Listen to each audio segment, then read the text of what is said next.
برسیرا نوشت سطر عنوان نجات ما نوشت کہ امت مسلمہ کی نجات کا جو عنوان ہے امام حسین رضی اللہ تعالیٰ عنہ نے اس کی عبارت کربلا کے سینے پر تحریر کی۔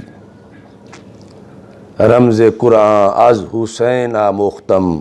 زیات شیو شولہا اندوختم۔ تو اس طرح یعنی جو امت کا لٹریچر بڑا پڑا ہے، یہ صرف ایک شاعر کا ہی نہیں، محققین کا، اولیاء کا، اقطاب، اوتاد، ابدال، سب یعنی وہ اس قدر بڑا کردار امام حسین رضی اللہ تعالیٰ عنہ کا مانتے ہیں، اس سے خراج تحسین پیش کرتے ہیں۔ دوسری طرف جس طرح کے ذکر کیا کہ اس کو حفظ دنیا قرار دیا جا رہا ہے کہ حکومت چاہیے تھی، اقتدار چاہیے تھا یا اچھے دنوں کی تلاش، ویسے ان کے لیے اچھے دنوں سے کون اچھے دن ہو سکتے ہیں جو مسجد نبوی شریف میں منبر رسول علیہ السلام پہ تشریف فرما ہوں، تو اس سے بڑھ کر اور اچھے دن کون سے ہو سکتے ہیں؟ تو ہمارے نزدیک یہ ہے کہ امام حسین رضی اللہ تعالی عنہ جو نکلے مدینہ منورہ سے اور پھر مکہ مکرمہ تشریف لے گئے اور پھر آگے کربلا کی طرف، اس کے پس منظر میں 100 میں سے 1% کا کروڑواں حصہ بھی دنیا کی طلب نہیں تھی، اقتدار کا لالچ نہیں تھا، اور کسی لحاظ سے بھی کوئی طلب جا یا اس طرح کی کوئی چیز نہیں تھی، بلکہ 100% سے زائد امر بالمعروف اور نہی عن المنکر کا جو فریضہ تھا، اس کی اہمیت پیش نظر تھی کہ آج اگر میں نے یہ کردار ادا نہ کیا اور میں حجرے میں بیٹھا رہا اور ادھر یزید پلید جو ہے وہ دین کے خلاف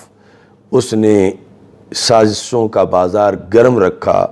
تو کل اس لحاظ سے مجھ سے پوچھا جائے گا قیامت کے دن، تو ان کے اندر جذبہ جو تھا وہ امر بالمعروف اور نہی عن المنکر کا تھا، اور جو آیت اس امت کی سرداری کی دلیل ہے، اور ان سرداری کی دلیلوں میں سے ایک دلیل کا نام امام حسین رضی اللہ تعالیٰ عنہ ہے کہ پہلی امتوں کے اندر بھی اگرچہ امر بالمعروف اور نہی عن المنکر کا فریضہ تھا، لیکن کہیں کسی امت میں امر بالمعروف اور نہی عن المنکر کا یہ انداز جو کربلا میں امام حسین رضی اللہ تعالیٰ عنہ کا ہے، ایسا نہیں دکھایا جا سکتا۔ تو اتنا خالص مخلص نظریہ اور عظیمت کا راستہ، اگر اس راستے پر شکوک و شبہات کا اظہار کیا جائے تو یہ اس انسان کی اپنی بھی اس کے اندر بدبختی ہو جاتی ہے، اور پھر اس سے معاشرے کے اندر بھی تشویش پیدا ہوتی ہے، چونکہ ہم اہل سنت و جماعت مشاجرات صحابہ رضی اللہ تعالی عنہم میں ہمارے درجنوں اکابرین نے یہ لکھا ہے کہ یہ جو صحابہ رضی اللہ تعالی عنہم کے باہمی معاملات ہوئے، مشاجرات، ان میں سے دونوں اطراف میں کسی کے دل کے اندر بھی کوئی انانیت نہیں تھی، اور نہ ہی دنیا پرستی تھی، نہ پیسے کا لالچ تھا، نہ اقتدار کی طلب تھی۔ سب نے یہ دلیل دی کہ رسول اللہ صلی اللہ علیہ وسلم کے قرب نے ان کے ظاہر اور باطن کو مزکا کر دیا تھا، وہاں دور دور تک ایسی کوئی دنیا کی طلب اور محبت کی گنجائش نہیں تھی۔ تو جب مشاجرات صحابہ میں ہمارا یہ معیار ہے، تو جو رسول اکرم نور مجسم شفیع معظم صلی اللہ علیہ وسلم کے لحاظ سے ریحانۃ الرسول صلی اللہ علیہ وسلم ہیں، سرکار کے جگر کا ٹکڑا ہیں، اور جگر کے ٹکڑے کا وہ مظہر ہیں، آگے خوشبو کا ایک مسکن ہے، اور وہ صبت رسول صلی اللہ علیہ وسلم ہیں، ان کے پھر جو انوار و تجلیات اور جو تربیت رسول اکرم صلی اللہ علیہ وسلم کی طرف سے ہوئی، تو کیسے تصور کیا جا سکتا ہے کہ ان کے دل میں کوئی ایسی چیز بھی ہو کہ جسے حب دنیا کہا جائے، جس کو طلب دنیا کہا جائے، جس کو کرسی کا لالچ کہا جائے، جس کو اقتدار کی ہوس کہا جائے معاذ اللہ، تو ایسا ہرگز نہیں ہو سکتا، چونکہ نبی اکرم نور مجسم شفیع معظم صلی اللہ علیہ وسلم کی ذات والا صفات تو بہت بلند و بالا ہے۔ ہم تو بعد کے مشائخ کے لحاظ سے یہ کہتے ہیں کہ فلاں شیخ کی صحبت میں فلاں بندہ بیٹھا تو اس کے دل سے دنیا کے سارے خیال نکل گئے، تو اتنی صدیوں بعد کے شیوخ کا اگر اتنا اثر ہے تو رسول اکرم صلی اللہ علیہ وسلم کا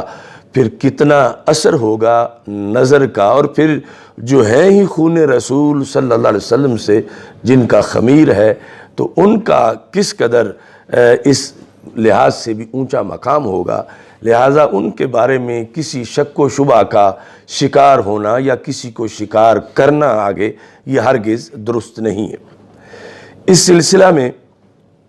ویسے تو یہ موضوع اپنے طور پر ہی بڑا لمبا ہے، لیکن اختصار کے ساتھ پہلے ہم اس کا جائزہ لیتے ہیں کہ امام حسین رضی اللہ تعالی عنہ کے جانے کا مقصد کیا تھا۔ اس میں اس چیز کو ہم مسترد نہیں کرتے کہ اہل کوفہ نے خطوط لکھے تھے، اور امام حسین رضی اللہ تعالیٰ عنہ نے کئی مقامات پر ان خطوط کا حوالہ بھی دیا تھا،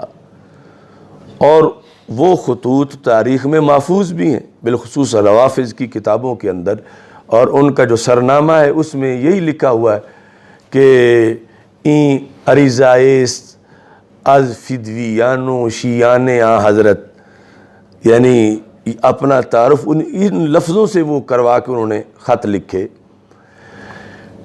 لیکن امام حسین رضی اللہ تعالی عنہ کے راہ کربلا کو اختیار کرنے کے اندر حقیقی باعث اور سبب یہ خطوط نہیں تھے، امر بالمعروف اور نہی عن المنکر کا جذبہ تھا، اور سید المرسلین حضرت محمد مصطفیٰ صلی اللہ علیہ وسلم کی کچھ احادیث تھیں جو انہیں اس رستے کی طرف لے کے نکلیں، اور اس میں یعنی جب گفتگو ہوتی تھی بعض مقامات پر تو ظاہر ہے کہ جو خطوط لکھنے والے تھے انہیں تو کم از کم خطوط کا حوالہ بھی دیا جا سکتا تھا کہ تم کچھ حیا کرو، کچھ شرم کرو، تمہارے خطوں کی جو بوری بھری ہوئی ہے، تم تو خود مجھے بلانے والے ہو۔ تو یعنی اس انداز میں ضمناً ان خطوط کا تذکرہ ہوا، اور ان خطوط کی حیثیت تھی، اور یہ کہ شرعی طور پر جب کسی مسئلے میں کسی کو مطلع کر دیا جائے اور کہ دعوت دی جائے کہ تم آ کے یہاں کردار ادا کرو، جس طرح کہ آج کہیں کوئی واقعہ ہو جاتا ہے اور وہاں کے لوگ کسی عالم دین سے رابطہ کرتے ہیں، تو اب اس کی ذمہ داری عام لوگوں سے بڑھ جاتی ہے، تو اس قسم کا یعنی ان خطوط کا دخل ہے۔ لیکن امام حسین رضی اللہ تعالی عنہ کے اس اتنے بڑے سفر عظیمت کا باعث ہرگز وہ خطوط نہیں تھے، اور نہ ہی امام حسین کوئی دھوکہ کھائے ہوئے تھے ان سے کہ ان خطوط پر اعتماد جو تھا وہ اس کے پیش نظر آگے جا کے یکسر یہ